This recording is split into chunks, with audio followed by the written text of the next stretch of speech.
Muito bem, nós estamos mais uma vez então chegando para fazer o nosso discurso deste encontro, em cima do que os Yoga Sutras nos pedem, e nós vamos estar agora dando continuidade. Nós estamos então na sessão de número 3, e hoje nós vamos entrar no Sutra de número 7. É um sutra tecnicamente curto em orientações que o Taimni nos traz, mas também muito profundo em relação ao seu ensinamento. Todos os sutras deixados para nós por Patanjali, todos eles têm um interrelacionamento, uma intercomunicação, e todos eles fazem esta sobreposição, interdependente, interrelacionando-se, um dependente do outro, um baseado na relação referente a uma etapa, a um processo, tudo há um encaixe muito perfeito entre eles. E o Sutra de número 7 hoje também traz uma continuidade sobre esse assunto, dentro da sessão número 3, que vem trazer orientações mais extensivas referente ao que nós estávamos falando no encontro passado, no encontro da sessão do Sutra de número 6, no qual nós estávamos falando dos mergulhos conscienciais. Nós estamos falando desse grande mergulho que ocorre dentro da nossa consciência e que nos faz cada vez mais adentrarmos graus mais profundos de nossa própria consciência. Muito interessante esse ponto. Até mesmo é interessante ver que o que está dentro é o mesmo que está fora. E o que está fora é o mesmo que estar dentro. Há uma inter-relação harmoniosa, muito grandiosa, quando trata-se da criação de Deus. É incrível que nós podemos fazer uma observação do homem humano, e nós podemos fazer uma inter-relação muito precisa relacionando ao homem cósmico.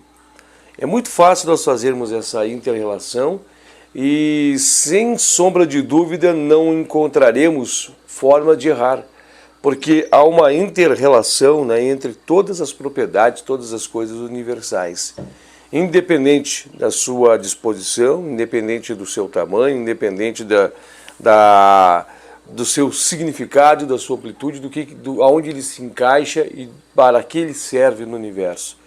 Tudo está interrelacionado, tudo é necessário existir, tudo está dentro deste sistema, e tudo tem de estar, universalmente falando, de uma forma bem universalista falando, tudo tem de estar dentro dessa temática.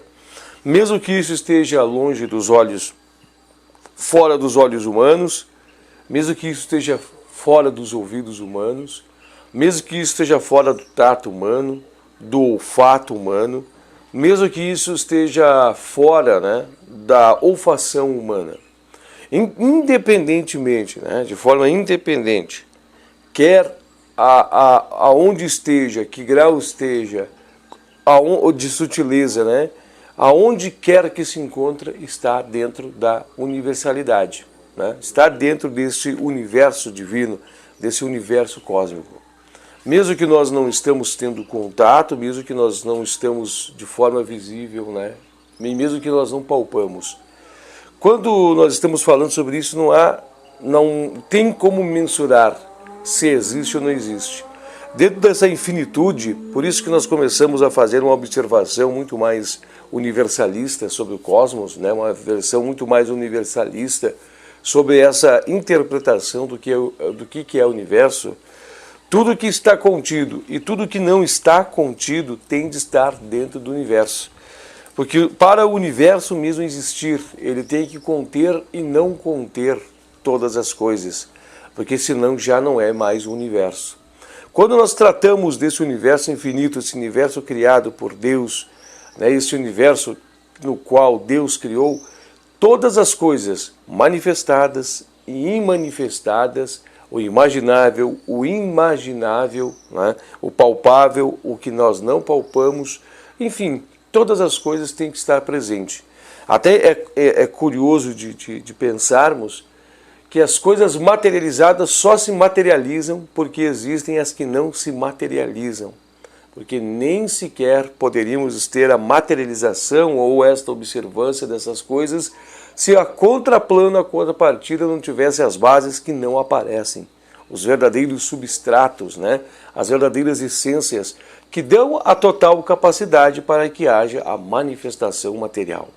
Então, quando a gente começa a fazer um pouco desses jogos cósmicos, nós começamos a ver que o enredamento, né, de uma mente, de Chitá, o que significa a nossa memória, o que significa a existência, né, em manifestação, em ser, no caso, ser homem, ser, né, esse homem humano, estar nesse exato momento vivenciando essa experiência, é simplesmente, né, uma pequena vírgula, né, simplesmente um pequeno ato e um pequeno fato dentro da imensidão do infinito, né? Nós temos que fazer uma relação sobre esse infinito, mesmo não tendo a compreensão, mesmo não tendo como compreender, como mensurar, como palpar, como ter o verdadeiro entendimento do que a própria palavra quer dizer em sua profundidade espiritual, dentro do que os Yoga Sutras querem nos propor, dentro desta proposição, né, dos Yoga Sutras. Mas nós temos que entender e parar para ver que, mesmo tentando imaginar o que é o infinito de todas as coisas, a infinitude de todas toda a forma e a não forma, o infinito do que é as probabilidades, as possibilidades dentro desse organograma chamado universo, né, dessa organização chamado universo, nós temos que ver que mesmo assim ainda, né, a Ishvara Pranidhana, né, Deus, né, esse Mahadeva, né, essa emanação primária de todas as coisas, ainda é maior que tudo isso. Quem criou o infinito ainda foi Ele. Então tentamos perceber que se este ser, né, se esta propriedade, se tudo que eu posso aqui estar dizendo, estou fragmentando, estou limitando, Ele é o criador da base de tudo isso, né? Ele criou o finito, criou o infinito, Ele criou o alto e o baixo, o alfa e o ômega, Ele que cria a entrada e a saída, Ele que cria, né, o modus operandi e o não modus operandi, todas as possibilidades que você imaginar, né, inclusive, né, essa denominação de infinitude, por base tem este Criador. Então nós vimos que, quando nós falamos do infinito, o infinito ainda está em sua mão. O infinito ainda encontra sob sua destra. O infinito ainda encontra-se sob, né, a sua tutela. Então nós começamos a ver, né, ou tentar, de uma certa forma, ver a grandiosidade de todas as coisas que nós estamos envolvidas. Né? Então nós começamos a perceber que somos limitados, somos como se fossem micróbios, vermes, né? Começamos a perceber que somos de verdade somente um fragmento. Passamos para tentar fazer uma interpretação muito justa, né? Uma interpretação muito plausível, uma interpretação muito sincera do que é o homem, né? O que nós somos. O que é o conteúdo que faz existir esta manifestação? Quais são os verdadeiros agregados? Né? Paramos para fazer uma observação e paramos para tentar fazer esta medição, para entendermos, né, para tentar buscar um entendimento e ver, por mais complexo que parecemos, somos tão limitados, né? Por mais complexo que parecemos ser, né, somos tão pequenos. Por mais complexo que parecemos, né, somos tão curtos, e ainda há muita dificuldade para fazermos, né, e termos esse entendimento para mensurarmos o que verdadeiramente somos. Né? Então a gente, além de não termos a compreensão completa de que é o homem, né, do que é o fator do que nós estamos experienciando, nesta frequência, nessa faixa, nesta camada, nesta propriedade, né, trazendo, animando uma estrutura física, né? Além de nós não termos nem sequer a compreensão de tudo isso, nós não temos nem como nos avançar mais adiante pelos meios físicos para que nós possamos fazer um mergulho profundo e entendermos o que realmente somos, né? Nós nos encontramos fechados, selados dentro de um sarcófago, dentro de uma caverna, nós nos encontramos limitados dentro de uma faixa espectral, e assim nós julgamos ser tudo isso uma existência, né? Nós julgamos que tudo isso é a realidade, nós julgamos que é a mais pura fantasia, nós julgamos que essa mais pura, vamos dizer assim, estar perdido, né? Essa mais pura existência que há ao nosso redor é a verdadeira existência. E nós estamos muito errados, né? Nós estamos num ponto, né? Nós nos encontramos num mundo onde nada, dentro de uma fração de segundos, fica estático, tudo aqui é dinâmico, tudo aqui pela marcha, né, do tempo, por essa caminhada do tempo, tudo se perde, tudo se desmancha, nada tem um valor propriamente verdadeiro, nada é para sempre, tudo se termina. Né? Nós observamos o passado e olhamos as marchas das civilizações e nós ficamos perdidos porque nem sequer nós compreendemos a nossa própria história. Nós conseguimos, né, ir a alguns milênios de anos e já começamos, né, a ter distorções, a entrar em erros, a entrar em achismos. Começamos a não ter nem sequer algo palpável, concreto do que realmente aconteceu e do que realmente somos. Nós começamos até mesmo, né, olhar aqui a exemplo, né, dos manuscritos de Patanjali, datados de milhões de anos atrás, né, que dizem-nos que são datados, pode ser de 2 a 5 mil anos antes da vinda do próprio Cristo, né? Então nós ficamos fazendo essas observações e nós vemos que carece-nos, né, de compreender o que é a mensuração de tudo isso. Olha só, gente, nós estamos falando de milhares de anos. Nós estamos falando de um período, né, que data de uma antiguidade grandiosa, monstruosa.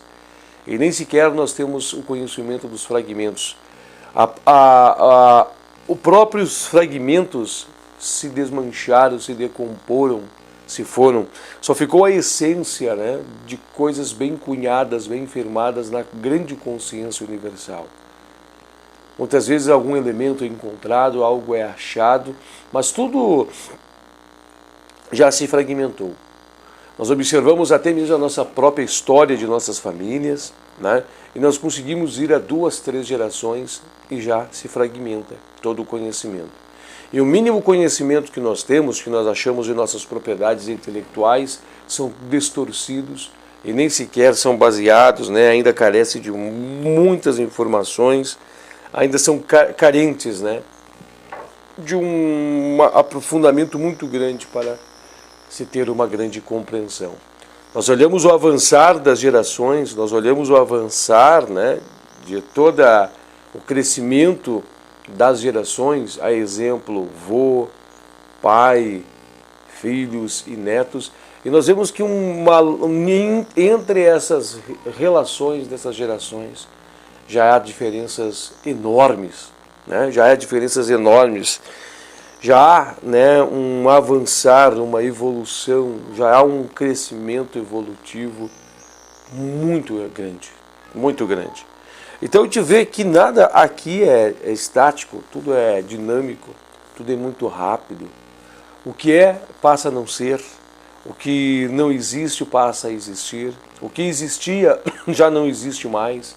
O que é passa a não ser, e o que não era passa a ser, e assim vai sucessivamente. Por que nós estamos fazendo um introdutório, trazendo esse jogo de palavras? Por que nós estamos fazendo essa introdução a esse sutra com essas colocações, né? Esse sutra, como eu estava mencionando no início, ele é tecnicamente curto, mas é muito sábio em seus ensinamentos. E esse sutra ele quer nos trazer à nossa memória, né, juntamente baseado com os 6 sutras que nós vimos até agora, quer nos mostrar rasgar esse véu. De certa forma, ele quer nos trazer um apontamento para o nosso interior. De uma certa forma, muito grossa falando, um olhar muito grosso, né? Muito sem o refinamento do que o Sundara vai nos trazer. Ele quer nos mostrar de verdade que é dentro de cada um de nós que encontram-se as respostas. É incrível isso, né? Pensar que nós trazemos em nossas verdadeiras essências mais profundas e espirituais todas as respostas necessárias para o entendimento do que acontece fora de nós mesmos. Porque nós somos os experienciadores dessa jornada. Nós somos quem viveu todas essas coisas, nós somos quem estamos construindo todo esse alicerce. Nós somos um fragmento dessa grande consciência universal. Nós somos a chispa divina dessa consciência cósmica, dessa consciência planetária. Nós somos aqueles que estão dando aqui suporte para aqueles que ainda não estão, e somos dependentes daqueles que não estão para nos dar suporte quando aqui estarão. E vice-versa. Nós precisamos desse multiverso de fatos, nós precisamos desse multiverso de situações, até mesmo para que possamos estar aqui manifestados. Inclusive, nós vemos que há um grande trabalho universal que está sendo executado por uma grande mente cósmica, né? Uma grande mente que está ao entorno dessa pequena esfera no qual denominamos Terra. Há uma grande mente, uma grande consciência, né, dirigente de todo o trabalho, e nós estamos envolvidos no meio de tudo isso. Há um grande Shivara, né, que está à frente de toda a condução, de toda a execução desse trabalho. E nós estamos aqui aproveitando de todo esse impulsionar dessa consciência e estamos extraindo os substratos, estamos recebendo, né, vagarosamente, gradativamente, todo o impulsionamento que essa grandiosa consciência nos fornece, e estamos alargando os nossos horizontes, estamos crescendo e evoluindo dentro desta marcha das eras, estamos dentro de um período de uma Kali Yuga, né? Nós estamos dentro de um período ainda considerado de trevas, né? Uma idade de ferro, estamos ainda numa idade, né, num período muito denso, muito escuro, né, um período que ainda a espiritualidade não é permitida que em sua plenitude se irradie sobre a criação, mas nós estamos marchando, porque assim como há 4 estações do ano, há 4, né, posições da Lua, há 4 períodos relacionados, né, ao ano, nós vamos fazendo divisões e vemos que há grandes 4 períodos cósmicos, né? E nós estamos num período de trevas, nós estamos num período de muitas dificuldades, por assim dizer. Estamos marchando. Evidentemente, com esses 4 grandes, por assim dizer, quase que infinitos períodos, se subdividem em micros outros períodos, e sucessivamente se vão as jornadas dos períodos. Mas mesmo assim, o grande período, né, o Maha período, é ditado ainda por uma Kali Yuga. Né? Nós estamos em uma era de Kali. Nós estamos ainda em um período, né, de transições dentro de Kali. Tá? Então o que eu quero mexer com você? Eu quero tracioná-lo, eu quero fazer com que você se mova para a defensoria de sua espiritualidade. Nós estamos no período que estamos, por assim dizer, sendo assaltados, né? Assaltados no sentido de que nós não estamos entendendo, estamos perdidos, é muito fragmentado, muito curto as coisas que vão chegando, mas elas vão chegando. Gradativamente, né? Vamos avançando na marcha dessas civilizações, tá? O encontro passado, então, só para pegar alguns apoios, né? Fala-nos em Simyama, né? Que ela se aplica por estágios. Inclusive, ela aproveita e ela fala de 4 estágios, né?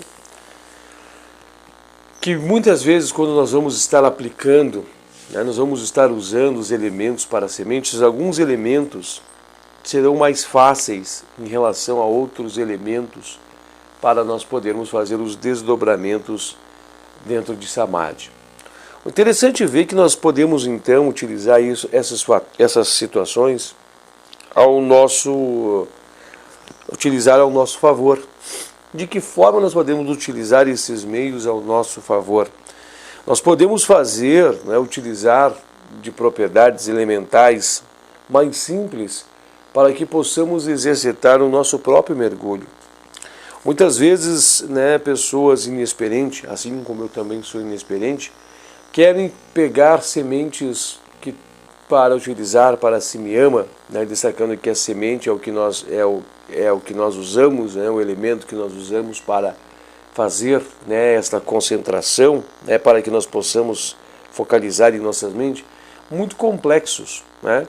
Nós trazemos elementos muito complexos, então nós vamos começar a ver somente a casca desses elementos. Nós vamos estar tocando só a casca. Porque, vamos fazer um exemplo aqui, eu estou segurando um lápis de escrever, eu vou botar ele aqui porque ele é de cor preta, acho que nem sei se vai aparecer no vídeo. Mas enfim, está aqui. E a gente olha aqui o que está mostrando? Uma camada preta, né? A gente nem sequer tem o modus ou de entender o que são essas moléculas, esses emaranhados, né, desta madeira que forma-se este lápis, e nós também não estamos nem sequer compreendendo o que é os elementos que estão aqui dentro que formam esse grafite, né? Mas mesmo assim nós compreendemos que é um lápis.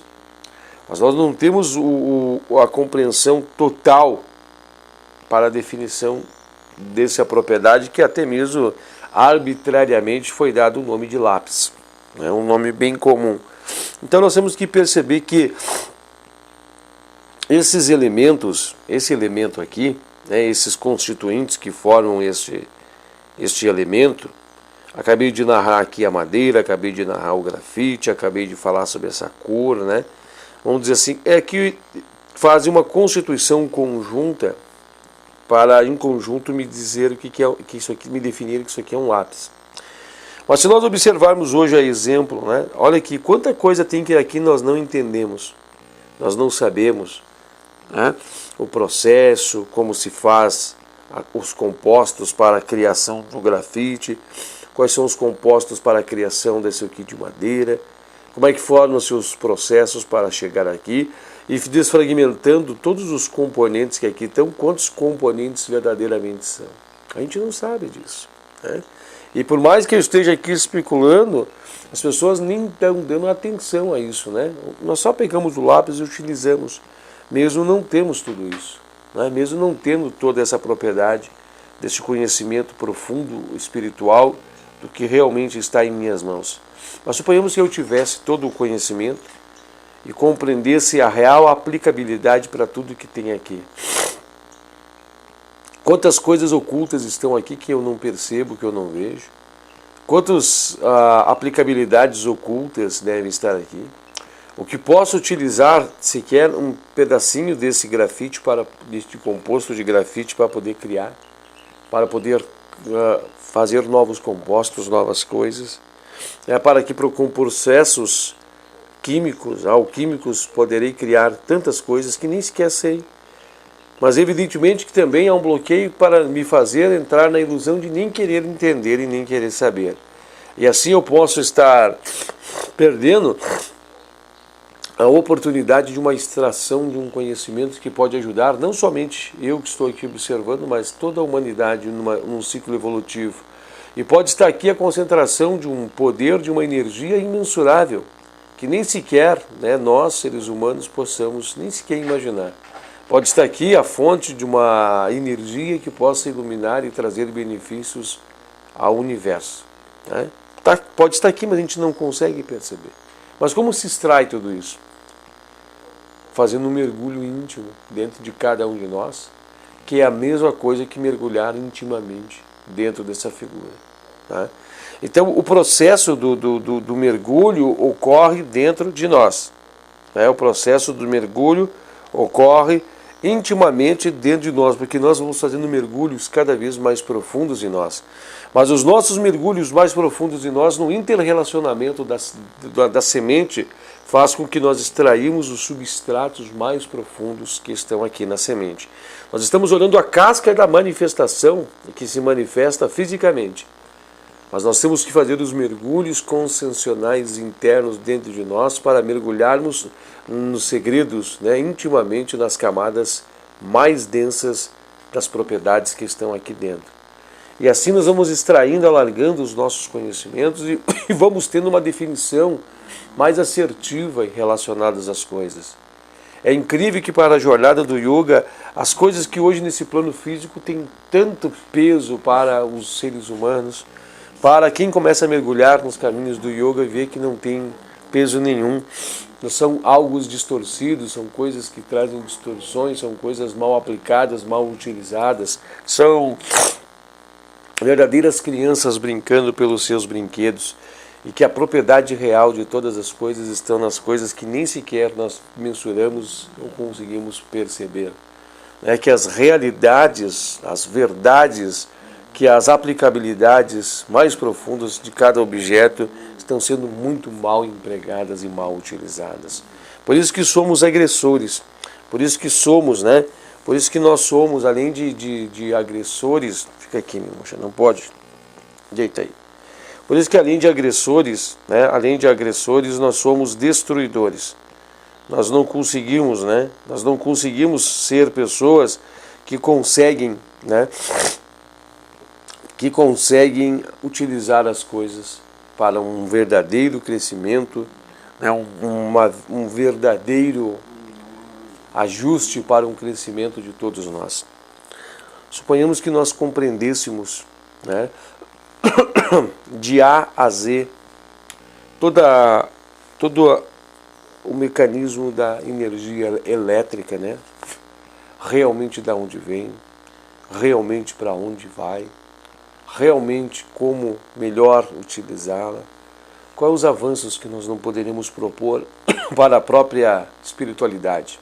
Porque avançar dentro da materialidade é avançar dentro da espiritualidade também. Nós poderíamos, né, trazer um avanço muito grandioso. É somente alguns exemplos, porque eu estou mencionando de forma ampla, mas a gente sabe que o yoga ele nos visa e nos busca o crescimento íntimo de cada um de nós, tá? Para que possamos evoluir e sair do ciclo de nascimentos e mortes quando chegarmos a sermos a perfeição.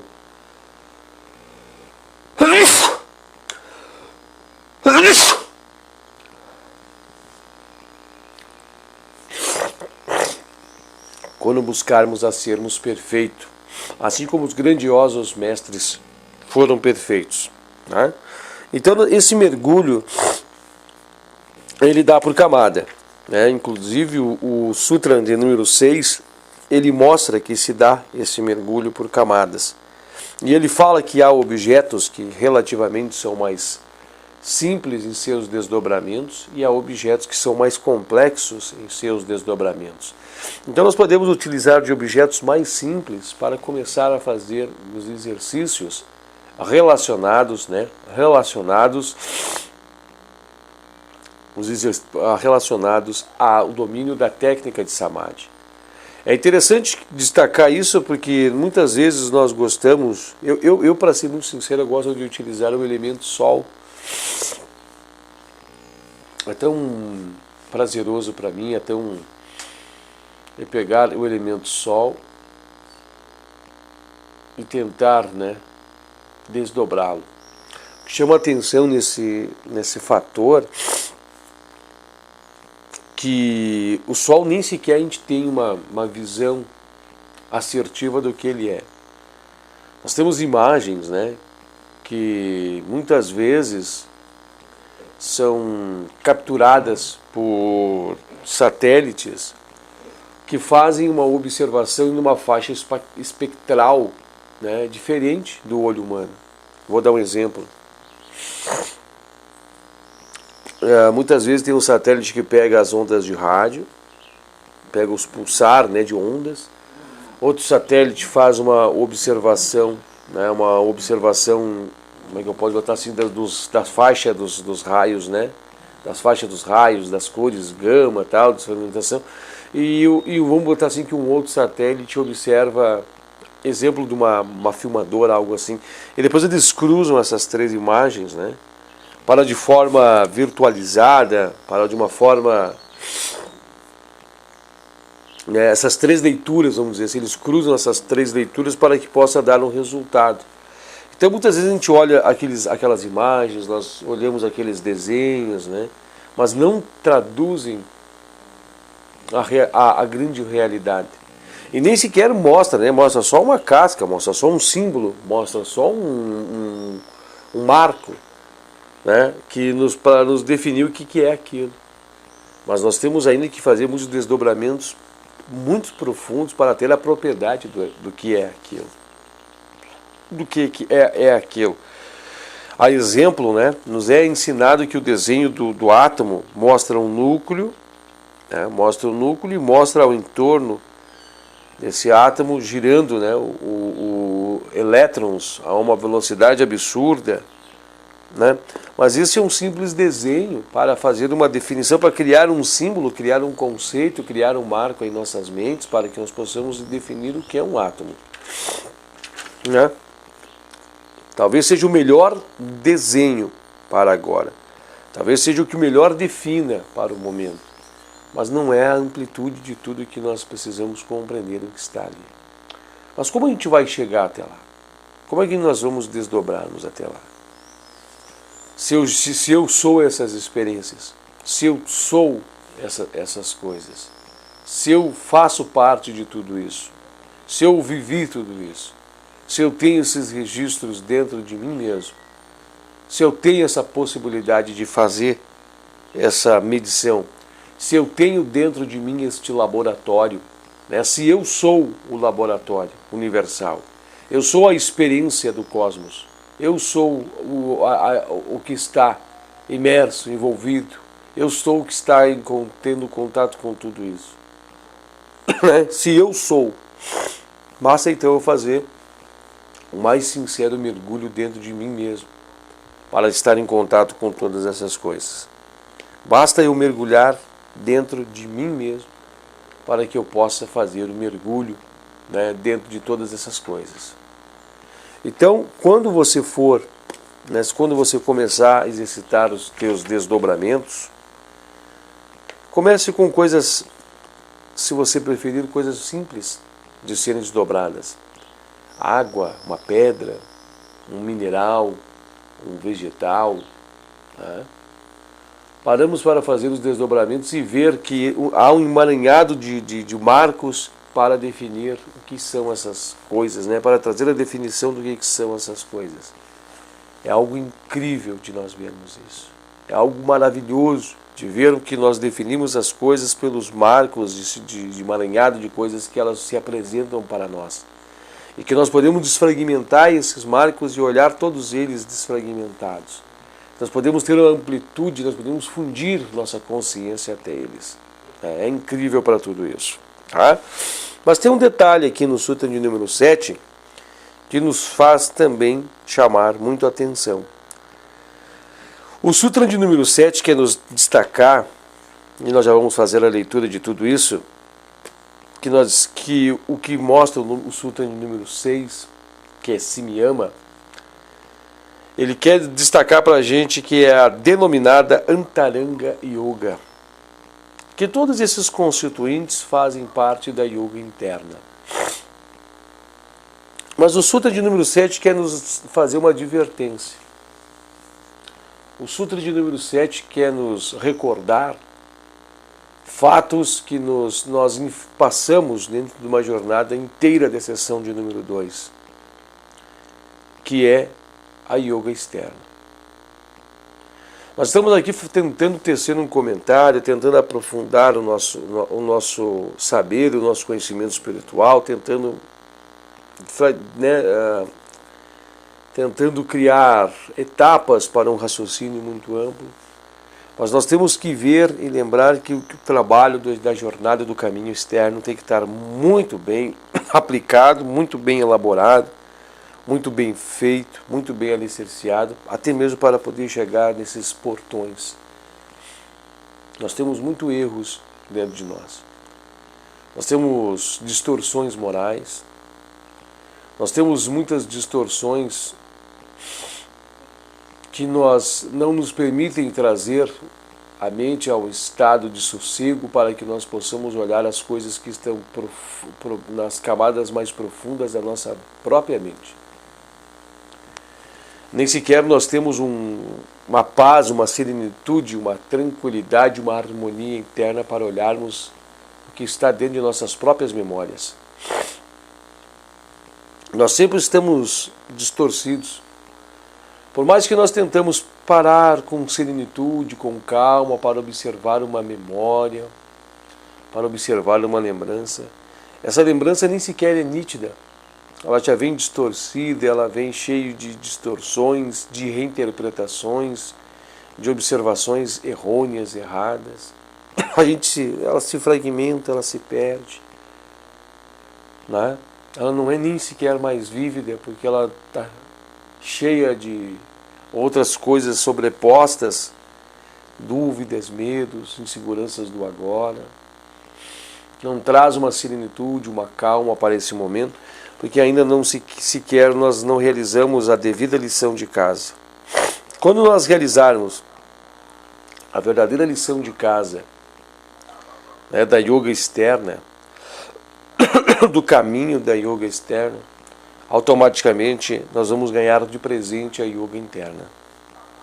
A yoga interna vem como um presente para aquele que faz o caminho externo, para aquele que consegue consumar em sua vida a yoga externa.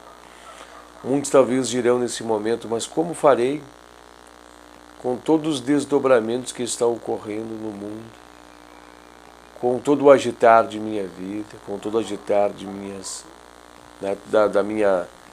da minha jornada, de minha existência? Procure os meios agora, né? Porque se encontramos nesses emaranhados é que fizemos e costuramos situações para nos trazermos a esses emaranhados. Nós estamos recebendo tudo aquilo que nós plantamos. Nós estamos recebendo tudo aquilo em que nós mesmo lá atrás preparamos a terra para receber.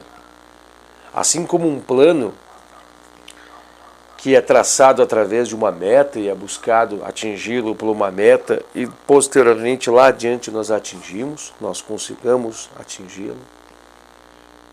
É isso que nós estamos fazendo nessa existência. Nós estamos recebendo todas as coisas que nós executamos em um passado. Nós somos hoje, né, receptores do que criamos para nós mesmos. Nós estamos abrindo a caixa selada das coisas que realmente nós deixamos para nós mesmos. Nossas atitudes, nosso modo operante, as coisas que nós realizamos, as coisas que nós fazemos é como se fosse um depósito feito em uma caixinha de presente, que posteriormente quem abrirá somos nós mesmos. É muito fácil de entender isso. Basta para ver como nós executamos os nossos pequenos planos no meio físico. Nós não traçamos metas, nós não traçamos objetivos, nós não escolhemos caminhos. Esses caminhos e essas direções nos levarão em vários lugares. E esses lugares nos darão as coisas que nós queremos ou vamos recebê-las quando chegar lá. Só que nós temos que estar mais despertos, nós temos que estar mais abertos para entender que mesmo as coisas que nós não queremos também virão. Que nessa jornada, nesse caminho, mesmo nós não estamos despertos para a jornada e mesmo nós não estamos despertos para o caminho, nós estamos no caminho. Nós estamos acumulando, nós estamos recebendo as coisas que estamos buscando,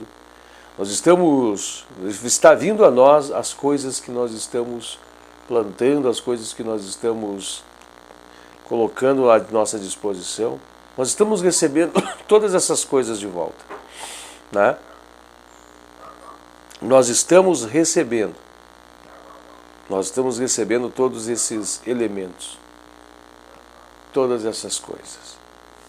Então nós temos que ver que como nós vamos buscar a correção para que nós possamos suavizar para nós possamos saldar débitos, amenizarmos-nos, calmarmos-nos, para que nós possamos resolver o que está fora, para trazer harmonia, para resolver o que está dentro de nós. Esse é o largo caminho, é a estrada da yoga externa, baseado em yama, niyama, baseado em asana, pranayama e baseado também na abstração, baseada nesses caminhos que nós já mensuramos aqui atrás, que quando nós marchamos através de pratyahara, quando nós marchamos através de yama, niyama, asana, pranayama, muito bem executados, principalmente yama e niyama, que é a base moral do princípio para a busca do yoga. Somente assim, meus amados, vamos conseguir de verdade os desdobramentos na yoga interna. Somente desse modo vamos conseguir desdobrar o caminho da Antaranga Yoga. E o Sutra de número 7, ele quer nos mostrar isso, quer nos apontar isso. Que se me ama, Dharana, Dhyana e Samadhi, esses compostos da yoga interna, somente são conquistados por grandiosos mestres, aqueles que venceram as suas imperfeições, os vencedores de suas imperfeições. Nós vamos agora passar um período de uma breve leitura. É apenas um parágrafo, meus amados. Imaginamos a folha inteira, é apenas um terço de uma folha. É muito curto. De um rosto de uma folha é um terço de uma folha. Uma leitura curta para nós trazermos a definição desse sutra, que muito nos auxiliou nessa jornada do encontro desse encontro, vídeo encontro, digamos assim, para que nós possamos falar dele. Ele diz assim na sua transcrição ao português, seção de número 3, sétimo sutra, que fala: os três são internos em relação aos precedentes. Então, os três, Dharana, Dhyana e Samadhi, são situações que ocorrem internamente dentro de cada um de nós. Externamente, aos olhos grossos do ser humano, não aparecerão. De forma externa, ninguém perceberá mudanças, ninguém perceberá essas manifestações, o observador que as olha. Até mesmo nós, até nós que estaremos experienciando e vivenciando essas transformações, não haveremos externamente. Não haveremos, assim como nós estamos formatados nessa posição de asana, nós estamos aqui tendo a possibilidade de ver, não veremos porque as transformações são internas. As transformações são dentro de cada um de nós. Diferente do que a yoga externa nos mostra. A yoga externa nos mostra que nossas atitudes são diferentes. A yoga externa mostra que nosso jeito de agir, nosso jeito de estar no mundo, de se portar no mundo é totalmente diferente do que em relação nós estamos desdobrando internamente. Nós temos que ver que esse processo, essa interiorização é totalmente interna, gente. É totalmente interna. E todos os benefícios, todas as situações, elas se darão internas. Dificilmente as pessoas envolvidas no seu mundo, envolvidas nos seus afazeres, perceberão isso. Até mesmo você, talvez, demorará a entender e mensurar o peso dessas mudanças dentro de você. Mas é interessante que colocar esse marco para reavivarmos que há distinção entre essas jornadas. E essas jornadas são necessárias porque uma está em alicerce e base para a outra. Eu vou fazer a leitura, eu vou aproveitar a oportunidade de fazer a leitura, muito tranquila, para que nós possamos extrair o substrato de ideia e o substrato de conhecimento que o Taimini quis nos trazer acerca desse sutra deixado por Patanjali. Eu vou fazer a leitura, tá? Então, seção de número 3, sétimo sutra, que em sua transcrição para o português diz assim: os três são internos em relação aos precedentes, né, aos que nós procedemos, que são os 5 que eu mencionei. Os 3 processos mentais, dharana, dhyana e samadhi, constituem o yoga propriamente dito. E os 5 angas precedentes podem ser considerados meramente preparatórios. Todo o processo de Simyama ocorre no reino da mente, nele não estando envolvida nenhuma parte do homem visível. Daí ser denominado Antaranga. Isso, entretanto, não significa que os 5 primeiros angas, que são externos em relação aos 3 últimos, não sejam absolutamente essenciais. De fato, sem o trabalho preparatório envolvido nos precedentes, é impossível empreender a mais sutil e difícil tarefa implícita nos 3 últimos. Pelo menos as condições essenciais. O objetivo dos 5 primeiros angas deve ser entendidos, embora não necessariamente pelos mesmos meios. Segura um pouquinho aqui antes de eu trazer a frase complementativa a isso. Aqui nos diz que é impossível empreender a mais sutil e difícil tarefa implícita em dharana, dhyana e samadhi. Pelo menos as suas condições essenciais. Então, se nós não tivermos base externa, nós não conseguiremos entrar, mergulhar nos 3 internos. Aqui diz assim que o objetivo dos 5 angas deve ser entendidos. Mas faz uma ressalva bem interessante. Não necessariamente pelos mesmos meios. Essa palavra de não necessariamente pelos mesmos meios não quer tirar crédito de tudo que nós trabalhamos, de tudo que nós perfazemos, de tudo que nós trilhamos até agora. Mas essa palavra ela quer falar relacionado às escolas. Existem muitas outras escolas. Existe a Bhakti Yoga, existe, Jnana Yoga, existe escolas que fazem caminhos diferentes e chegam muito longe. Há grandiosos Bhaktas que deixaram um legado grandioso na humanidade. Há grandiosos de Jnana Yoga, que também deixaram grandiosos legados na humanidade. Há uma grandiosidade de outras escolas que conduzem muitos também, conduzem muitos também a graus as suas realizações. Mostrando que esse aqui é um meio. É um meio que traz uma compilação de todas essas escolas, as suas essências, e funde em um só elemento, colocando as técnicas de todas essas escolas às nossas disposições.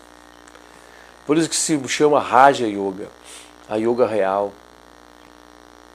Mas também aqui faz uma advertência, que para ser completa, ela precisa que nós estejamos realizando uma auto-entrega muito profunda. uma doação, permitir se entregar. É muito difícil isso, né? Aqui, só para fechar a frase, eu vou fazer a leitura da frase anteriormente, para não deixar arestas no entendimento profundo da última frase, né?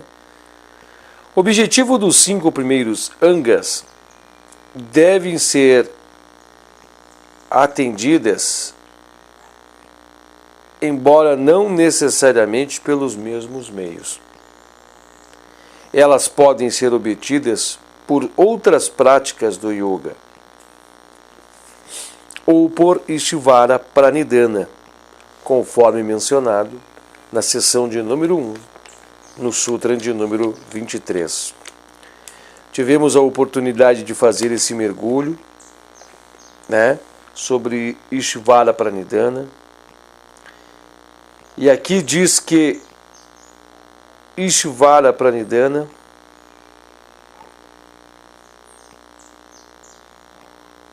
é um ser incólume, né? É o ser que está na base da criação, sendo ele também um criador e um coparticipante em todas as coisas. E a gente faz um convite para você que quiser mergulhar um pouco mais sobre o assunto novamente, respirá-lo, entendê-lo. Eu vou sugerir para você o Sutra de número 23 da sessão de número 1. A gente vai falar um pouco sobre Sankhya, vamos falar um pouco sobre alguns debates acadêmicos que está intrínseco a esse assunto lá. Mas você também pode fazer uma visita ao 32º Sutra e o 45º Sutra da sessão de número 2, para também mergulhar um pouco em Ishvara Pranidhana. O Sutra de número 24 da primeira sessão, o Sutra 25 da primeira sessão, o Sutra 26 da primeira sessão, o Sutra 27 da primeira sessão, o Sutra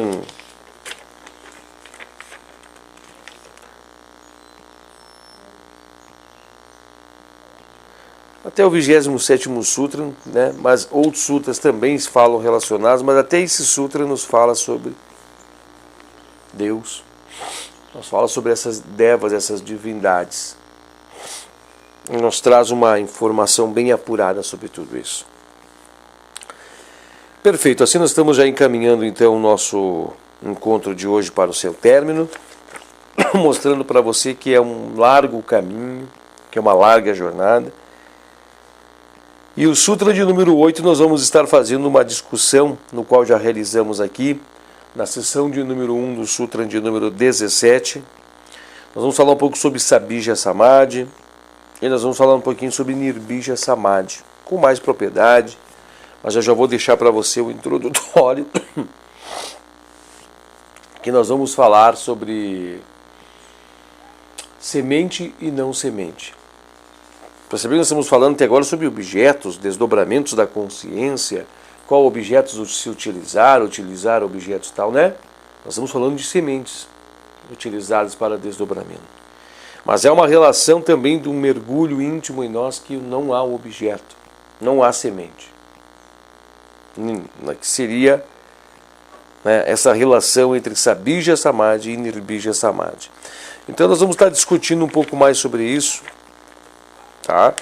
Dentro do Sutra de número 8, no qual nós vamos estar realizando esse convite para vocês estar junto conosco no próximo encontro. Tecnicamente também é curto, tá? Tecnicamente ele é curto, ele também é mais um parágrafo dessa folha de rosto, relacionado a 1/3, mas traz informações, traz direções para nós visitarmos outros sutras, fazemos um passeio. O Sutra de número 9 nós vamos falar sobre Nirodha Parinama, é uma transformação mental que ocorre dentro de nós, um assunto mais filosófico, mais complexo, e nós vamos mergulhando nesses assuntos relacionados à yoga interna. Nós vamos fazendo esse mergulho interno da yoga interna, nós vamos fazendo esse mergulho, né, mais interiorizado, e nós vamos desdobrando, nós vamos colocando esses marcos. O que é importante, né, que nós vamos criando uma consciência universal, nós vamos criando consciência sobre isso, nós vamos colocando a consciência da humanidade nessas questões, né, nós vamos puxando esses véus e vamos colocando a consciência da humanidade. Assim como a ciência está alargando seus conhecimentos frente ao universo, né, ao grande universo, colocando isso dentro da consciência humana, colocando esses marcos, esses pensamentos, né, nós vamos também trazendo a consciência do yoga para fora, né, colocando a consciência do yoga à disposição da humanidade. Tá? Então aguardem junto conosco, né, nas próximas semanas nós vamos estar realizando esse encontro no Sutra de número 8, da sessão de número 3. Estamos indo adiante, né, estamos indo à frente, né, estamos buscando esse nosso caminho. Tá bom? Nós estamos ainda no começo e é uma jornada muito grande para nós perfazer, né? Mas nós estamos avançando gradativamente, nós estamos buscando, né? Gradativamente nós estamos indo em nossos caminhos. Acho que o Sutra de número 7 nos deixa uma poderosa instrução, né? Nos faz ver que a jornada do yoga é uma consumação de etapas, e que nós devemos buscar essas etapas, né? Nós devemos fazer com que essas etapas sejam alicerciadas e permeadas da melhor forma possível dentro de nossas vidas. Nós devemos fazer todo esse caminho, nós devemos consumar esse caminho.